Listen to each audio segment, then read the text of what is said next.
Bueno, nos encontramos en el Teatro Teresa Carreño, quinto Congreso del Partido Socialista Unido de Venezuela, cuarto Congreso de la Juventud del Partido, y estamos en nuestra sección de entrevistas. Tenemos un invitado de lujo de la Dirección Nacional del Partido Socialista Unido de Venezuela, el camarada Pedro Carreño. ¿Cómo está? Bienvenido, camarada. Gracias. Bueno, después de 5 congresos, el partido ha tenido todo un bagaje de lucha. Ha estado en las principales batallas de los últimos años de la Revolución Bolivariana, desde intentos de intervención militar hasta las batallas electorales, en las cuales en un más de un 98% ha salido victorioso. ¿Cuál es el balance que tiene la Dirección Nacional del Partido para este quinto congreso? Lo primero que tenemos que establecer es que los enemigos históricos de los procesos de liberación nacional de los pueblos nunca cesarán en su afán de querer dar al traste con esta esperanza. Por lo tanto, ellos van mutando en mecanismos y formas de acción que empiezan en la desestabilización, en la siembra del caos, para generar las condiciones subjetivas. Entendamos, decía Clausewitz, si te conoces a ti mismo y no conoces al enemigo, por cada victoria obtendrás una derrota. Si no te conoces a ti mismo y no conoces al enemigo, nunca obtendrás la victoria. Pero si conoces al enemigo y te conoces a ti mismo, nunca serás derrotado.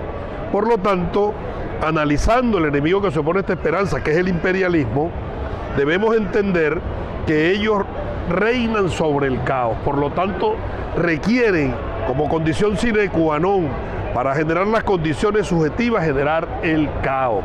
De allí entender por qué las sanciones, entender por qué vulnerar el estado de bienestar de nuestro pueblo, entender por qué cortar el nervio y motor de nuestra economía, que es el petróleo, para generar un caos interno, endilgarle al gobierno objetivo los males inoculados y con ello abonar en el tejido social un caldo de cultivo para avanzar en escenarios de desestabilización que vayan increciendo hasta llegar a una guerra civil.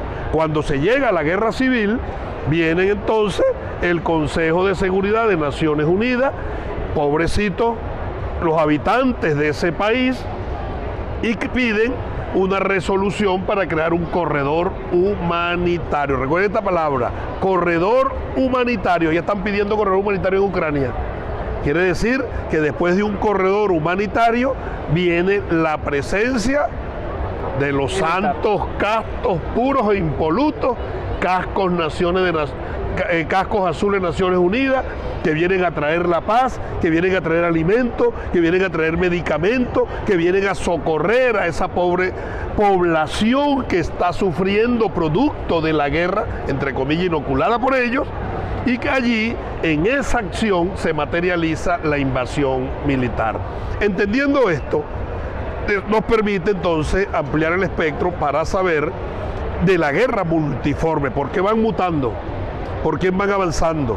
Y estamos en un momento propicio, porque creo que la situación, el caso Ucrania, cuando lo evaluamos con objetividad, cuando revisamos los antecedentes de las revoluciones de colores, específicamente la Revolución Naranja en Ucrania en el 2004, el golpe de Estado del 2014, y revisamos esos procesos y los antecedentes, pareciera que estamos viviendo Venezuela. Es decir, generando las condiciones subjetivas para ellos intervenir. Entendiendo esto, ¿dónde se construyen entonces las políticas para nosotros poder afrontar, resistir y vencer en cualquier coyuntura? Con el pueblo, con la gente. ¿Quién es el pueblo? ¿Quién es la gente? ¿Quién es la inmensa mayoría que respalda a esta esperanza?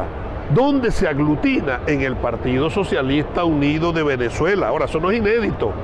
Después del periodo especial en Cuba por el desmembramiento de la Unión Soviética, es el Partido Comunista Cubano en su Congreso quien decide la estrategia.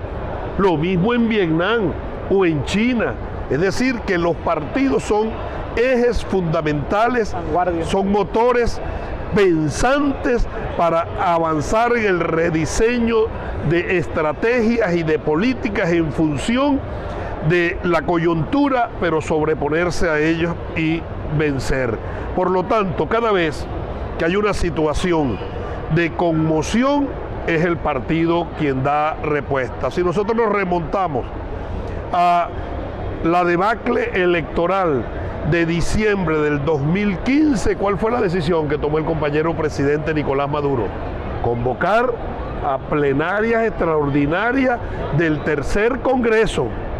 Y es en el tercer Congreso que se diseña la estrategia de irnos a la calle cuando el fascismo, el nazismo y la derecha reaccionaria llevaba acorralado al chavismo en una ofensiva total.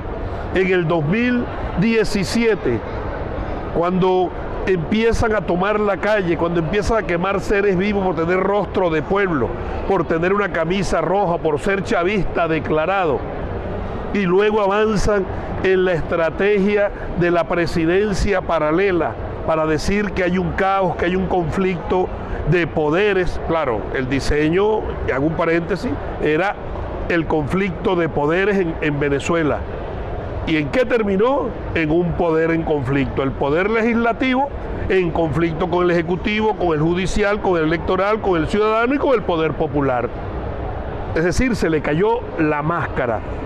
En ese momento del 2017, el 19, recordemos la decisión del partido y el camarada Diosdado Cabello por todo el país en aquellas movilizaciones donde se hizo o se generó una dinámica interna como de una suerte de competencia, ve qué Estado movilizaba más. Eso generó un reavivamiento. Diría nuestro compañero presidente Nicolás Maduro en su segunda R, un renacimiento, como el Fénix. Renacimos de las cenizas y el pueblo entendió que era el dueño de la calle. Por lo tanto, en esta coyuntura, en este momento trascendental para la vida política del país, donde se requiere diseñar nuevas políticas, nuevas estrategias, cuál es el papel del militante revolucionario, cuál es el papel del partido, cuál es el papel de la revolución, cuál es el papel del gobierno en su nivel nacional, regional, municipal y poder gobierno comunal. Es el partido en el marco de este Congreso quien va a rediseñar esas estrategias. Ahora usted, ya para cerrar, porque estas son entrevistas cortas para redes sociales, mi camarada, usted dijo algo muy importante, no me nombró Vietnam, me nombró Cuba en el periodo especial. Yo creo que hay etapas de inflexión en toda revolución.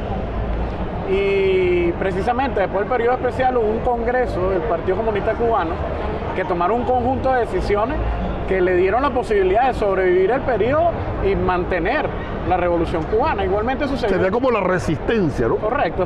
Igualmente sucedió en China, por ejemplo. Muere o pasa a otro plano el compañero Mao Zedong en 1976 y en 1980 hay un congreso del Partido Comunista Chino que toma las decisiones que llaman a la reforma y a la apertura, que es esa política de un país, dos sistemas, etcétera, todo lo que conocemos de China, que ha transformado en China en la superpotencia que la conocemos hoy en día. Y así igualmente otras revoluciones como la sandinista, Vietnam también, tienen congresos del partido. Claro, pero experiencia de vivencia. Por supuesto. Recuerda que Mao Zedong tomó una decisión, a algunos les gusta, a otros no les gusta, había que estar en los zapatos de él, claro, de decretar aquel periodo especial también. Sí, que fue la revolución cultural. La revolución cultural, diríamos, donde cerraron hasta las universidades, las escuelas, los colegios, y Mao, ¿qué dijo?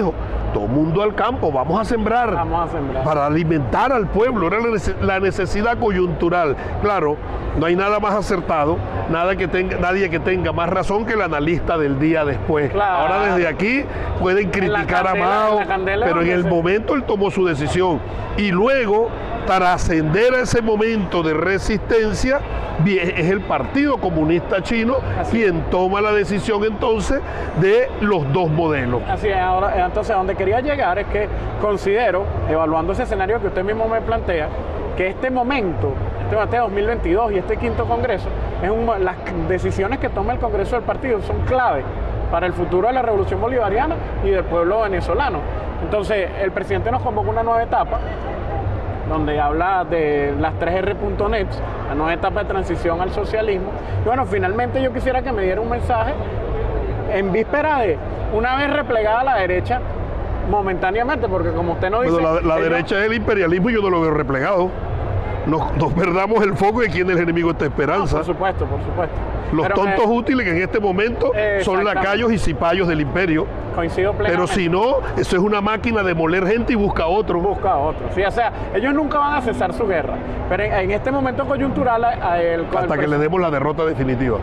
Coincido también plenamente con eso, hasta la victoria final. Hasta la victoria final. Pero bueno, plenamente, en esta nueva etapa, ¿qué vislumbra el Partido Socialista Unido de Venezuela en el escenario que tenemos en este momento y en ese análisis que le estoy haciendo? Sí, lo primero que hay que establecer es que la dinámica empleada en este Congreso a dos niveles, conferencias de formación y mesas de trabajo de participación, no queda únicamente para los delegados.